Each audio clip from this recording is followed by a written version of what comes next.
नमस्कार दोस्तों, मैं रोहन शर्मा स्वागत करता हूं सभी का आपके अपने चैनल ज्योतिष एंड वास्तु में। कैसे हैं आप सभी? आज हम यहां पर बात करने वाले हैं एक बहुत ही ज़्यादा महत्वपूर्ण टॉपिक के बारे में। आप सभी ने मेरे पिछले वीडियोस को अगर देखा होगा तो मैंने कई बार अपने वीडियो में कहा है कि साउथ डायरेक्शन के लिए समय बहुत अच्छा नहीं है। साउथ से लेकर जुड़ी हुई चीज़ों के लिए ये समय बहुत अच्छा नहीं है। और साउथ में ही हमें पिछले कुछ दिनों में कई सारे विवाद देखने को मिल गए। एक तिरुपति बालाजी के मंदिर का विवाद आप सभी ने देखा, दूसरा चेन्नई में जो एयर शो हुआ था उसकी वजह से जो घटना घटी ये भी आप सभी ने देखी। और इस तरह की कई घटनाएं जो कि साउथ में घट रही हैं और जो हाईलाइट होते हुए नजर आ रही हैं, इस तरह के योग बहुत ज़्यादा बनते हैं कि साउथ डायरेक्शन के लिए समय जो है वो अनुकूल यहाँ पर नहीं दिखाई देता। कुछ और इंडिकेशन साउथ को लेकर के देखने को मिल रहे हैं। भारत के साउथ में, विश्व के साउथ में और हर कंट्री के साउथ में अभी जो समय रहेगा ये काफ़ी ज़्यादा अनस्टेबिलिटी लेकर के आ रहा है। हम पहले भारत की बात करेंगे, उसके बाद दूसरे देशों के बारे में मैं आपको बताऊंगा कि किस तरह की परिस्थिति यहाँ पर देखने को मिल सकती है। सूर्यदेव तुला राशि में प्रवेश करने जा रहे हैं। बहुत जल्दी इस तरह की इक्वेशंस बनेगी कि सूर्यदेव के तुला राशि में प्रवेश करते ही मौसम अपना रूप बदलता हुआ नजर आएगा। देखिए, ये समय जो रहेगा ये भारत के लिए, स्पेशली साउथ डायरेक्शन के लिए और साउथ ईस्ट डायरेक्शन के लिए थोड़ा सा अनस्टेबिलिटी पैदा करता हुआ नजर आता है। इस वजह से डेफिनेटली कुछ इलाकों में बारिश और बारिश के साथ साथ बाढ़ की संभावना यहाँ पर ज़्यादा दिखाई देती हैं। अब आप ज़रूर कहेंगे कि सर अक्टूबर का महीना, नवंबर का महीना, दिसंबर का महीना, हम विंटर सीजन की तरफ बढ़ रहे हैं यहाँ पर, और ऐसे में बारिश और बाढ़ की बातें यहाँ पर कैसे पॉसिबल हो सकती है? देखिए, जिस तरह का संकेत यहाँ पर दिखाई दे रहा है, भारत में अगर स्पेशली बात करूँ मैं, चेन्नई और तमिलनाडु, स्पेशली तमिलनाडु की बात करूँगा यहाँ पर, कि तमिलनाडु के आसपास का जो एरिया रहेगा वहाँ पर मौसम की वजह से काफ़ी ज़्यादा परेशानियां देखने को मिल सकती हैं और बारिश के साथ साथ बाढ़ की हालत भी यहां पर दिखाई देती है और साइक्लोन भी आ सकता है, कोई बड़ा तूफान भी आ सकता है, चक्रवाती तूफान की भी संभावनाएं यहां पर दिखाई देती हैं। इट मीन्स कि ये ज़रूर क्लियर है कि पानी की वजह से साउथ डायरेक्शन में अभी भी परेशानियां रहेंगी और ये परेशानी की वजह से वहाँ के लोगों को कहीं ना कहीं थोड़ा सा नुकसान उठाना पड़ सकता है। इस तरह के योग बनते हैं। ऐसे में दिमाग में एक सवाल उठता है कि अगर साइक्लोन आता है तो क्या वो बहुत बड़ी तबाही लेकर के आएगा?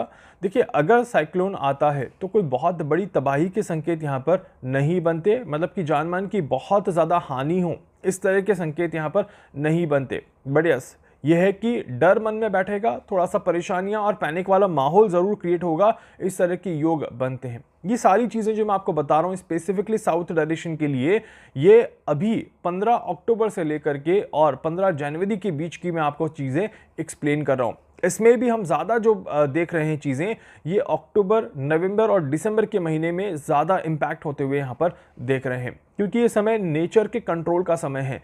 यहाँ पर राहु जो है वो नॉर्थ की तरफ बहुत ज़्यादा प्रबल होता हुआ नजर आ रहा है और साउथ में यहाँ पर केतु का जो इम्पैक्ट है वो पूरी तरह से नेचर को लेकर के आगे बढ़ता हुआ नजर आ रहा है। इस वजह से अगर देखा जाए, अगर ध्यान से समझा जाए तो इस समय में कई इलाकों पर बारिश की संभावना यहाँ पर बनती है। ये सिर्फ तमिलनाडु की बात नहीं, अगर भारत में देखा जाए उड़ीसा, बिहार, झारखंड, केरला, तमिलनाडु, हैदराबाद, आंध्र प्रदेश, साउथ के कई सारे डायरेक्शंस में और साउथ ईस्ट के कई सारे डायरेक्शंस में यहाँ पर देखा जाए तो स्पेशली समुद्री तट के नज़दीक का जो एरिया रहेगा वो थोड़ा सा सेंसिटिव एरिया रहेगा और यहाँ पर डेफिनेटली बहुत भारी बारिश यहाँ पर देखने को मिल सकती है। एंड अगेन मैं कहूँगा कि बाढ़ तक के योग यहाँ पर ज़रूर बनते हैं। इसी में कुछ भूकंप की घटनाएं भी नवंबर के महीने में हमें ज़रूर देखने को मिलेगी। कुछ संकेत यहाँ पर भूकंप की घटनाओं के भी देखने को मिलते हैं। अगेन नवंबर एंड तक ये होने के चांसेस हैं या फर्स्ट हाफ ऑफ नवंबर, पहला हफ्ता छोड़ दीजिए नवंबर का, उसके बाद से ये इंडिकेशंस थोड़े से ज़्यादा बनते हैं। इसके बारे में मैं अभी और कैलकुलेशन कर रहा हूँ। बहुत जल्दी आपको भूकंप की और इक्वेशंस में देखता हुआ नजर आऊँगा जहाँ पर बहुत ज़्यादा सेंसिटिव इम्पैक्ट पड़ेगा भूकंप का, बहुत ज़्यादा नुकसान होगा, तभी मैं आपको अपडेट करूंगा। अगर मेरा कोई अपडेट नहीं आता, इट मीन्स ये छोटे स्केल का भूकंप है जिससे कोई बड़ा नुकसान नहीं होगा। बढ़िया, झटके यहाँ पर ज़रूर महसूस होना शुरू हो जाएंगे। इस तरह के योग काफ़ी ज़्यादा बनते हैं। देवगुरु बृहस्पति अभी वक्री चाल पर गति कर रहे हैं और यहीं पर बुधदेव भी वक्री गति चाल में आगे बढ़ते हुए नजर आएंगे। एंड मंगल का जो राशि परिवर्तन रहेगा और सूर्यदेव की जो तुला राशि में एक चाल रहेगी, ये सारी चीजें जो है यहाँ पर बड़े लेवल पे इंपैक्ट पड़ते हुए नजर आएंगी। इस समय में यहाँ पर देखा जाए तो दिसंबर का महीना और नवंबर का महीना, ये जो 2 महीने रहेंगे, ये नेचर की वजह से बारिश और सर्दी के बीच में उलझते हुए नजर आएंगे, और जिसकी वजह से आधे देश में अगर आप कहेंगे तो गर्मी सी महसूस होगी, मौसम की वजह से बीमारियां बढ़ते हुए नजर आएंगी।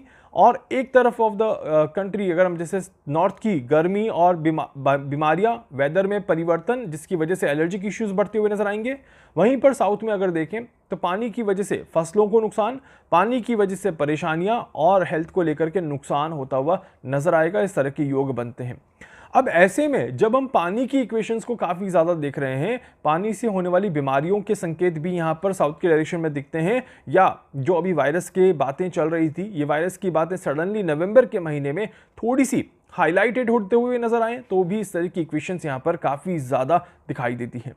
तो इस वजह से साउथ एरिया जो है वो काफ़ी ज़्यादा सेंसिटिव एरिया रहेगा और साउथ की तरफ परेशानियां थोड़ी सी ज़्यादा रहेंगी। इस तरह के संकेत ग्रहों की इक्वेशन के हिसाब से यहाँ पर दिखाई देते हैं। जलीय क्षेत्र, समुद्री इलाकों के पास आसपास की जगह यहाँ पर परेशानियां क्रिएट करते हुए नजर आएगी। 20th ऑफ अक्टूबर जैसे ही निकलेगा वैसे ही आपको इसके संकेत और इसके आपको रिजल्ट दिखना शुरू हो जाएंगे, जो बातें मैं यहाँ पर आपको बता रहा हूँ। और ये सारी चीज़ें जो है वो धीरे धीरे स्लो पेस पर आगे बढ़ते हुए नजर आएगी। एंड नवंबर भारी बारिश का समय रहेगा। नवंबर पानी की वजह से भारी परेशानी को यहाँ पर क्रिएट करता हुआ नजर आता है। यहीं पर अगर देखा जाए तो भारत के साउथ के अलावा विश्व के अगर साउथ की भी अगर बात कर ली जाए तो इंडोनेशिया, न्यूजीलैंड, ऑस्ट्रेलिया, यहाँ पर भी पानी की वजह से परेशानी, ज्वालामुखी विस्फोट होना और किसी बड़े भूकंप के झटके का महसूस होना, इस तरह के योग यहाँ पर भी दिखाई देते हैं। इसके अलावा अगर देखा जाए तो किसी भी कंट्री का आप साउथर्न पार्ट ले लीजिएगा, उस कंट्री के साउथ में भी परेशानियां यहाँ पर बढ़ते हुए नजर आएंगी। अमेरिका के साउथ में भी कोई ना कोई बड़ी परेशानी यहाँ पर आपको ज़रूर देखने को मिलती है। और इसके अलावा आप जैसे दिल्ली में है तो दिल्ली के साउथर्न पार्ट को आप देख लीजिएगा, मुंबई में है मुंबई के साउथ को देख लीजिएगा, और इंडिया के साउथ को देख लीजिएगा। देयर इज अ सेंसिटिव यहाँ पर साउथ यहाँ पर शो होता है, और जिसकी वजह से आप सभी के लाइफ में भी बहुत बड़े चेंजेस यहाँ पर ज़रूर देखने को मिलते हैं। अब किस तरह की चेंजेस हमारे लाइफ में आ सकते हैं, या साउथ का ग्रहों से किस तरह से यहाँ पर एक स्ट्रॉन्ग कनेक्शन बन रहा है, इसको यहाँ पर समझने की कोशिश करते हैं। देखिए, ये समय जो रहेगा ये सूर्य और चंद्रमा के बीच में एक डिसबैलेंस क्रिएट करता हुआ नजर आता है। ग्रहण जो था, अभी सूर्य और चंद्रमा का जो ग्रहण इंपैक्ट पड़ा था, उस ग्रहण के प्रभाव अभी भी चल रहे हैं। ये ग्रहण के प्रभाव अभी समाप्त नहीं हुए हैं, और ग्रहण के तुरंत बाद जिस तरह की परिस्थितियां हमने देखी ये हम सभी के सामने है। आप सभी को याद होगा कि जब ग्रहण की इक्वेशन को मैं कर रहा था तब मैंने कहा था कि पानी में किसी तरह की कोई घटना हो सकती है। कुछ लोग गोवा में जो डूबते हुए नजर आए वो हम सभी के सामने हैं। इसके अलावा मैंने आपको कहा था मास कैलकुलेशन जहां कहीं पर भी होगा कुछ भगदड़ या फिर कुछ लोगों को नुकसान होता हुआ नजर आता है। तो चेन्नई में हमने इस तरह की घटना देखी। तो ये क्लियरली दिखाता है कि ग्रहण का जो इम्पैक्ट है वो अभी हमारे जीवन पर पड़ रहा है, और इसकी वजह से परेशानियां जो है वो भी पैरेलली यहाँ पर होते हुए नजर आएंगी। हालांकि ज़्यादातर प्रभाव जो है वो साउथ एरिया पर और साउथ से ईस्ट की तरफ यहाँ पर ज़्यादा पड़ता हुआ नजर आएगा। यहाँ पर दो चीज़ें और ऐड करूँगा। एक पहली चीज़, अपने जीवन में भी एक चीज़ का ध्यान रखिएगा कि ये समय जो है ये किसी को नुकसान देने पहुंचाने का नहीं है, रिवेंज लेने का नहीं है। बेसिकली सिंपल शब्दों में कि आप अगर कोई रिवेंज की टेंडेंसीज यहाँ पर रख रहे हैं तो क्लियर है कि अक्टूबर, नवंबर और दिसंबर के महीने में सक्सेस आपको नहीं मिलेगी, क्योंकि ये समय रिवेंज का बिल्कुल भी नहीं है।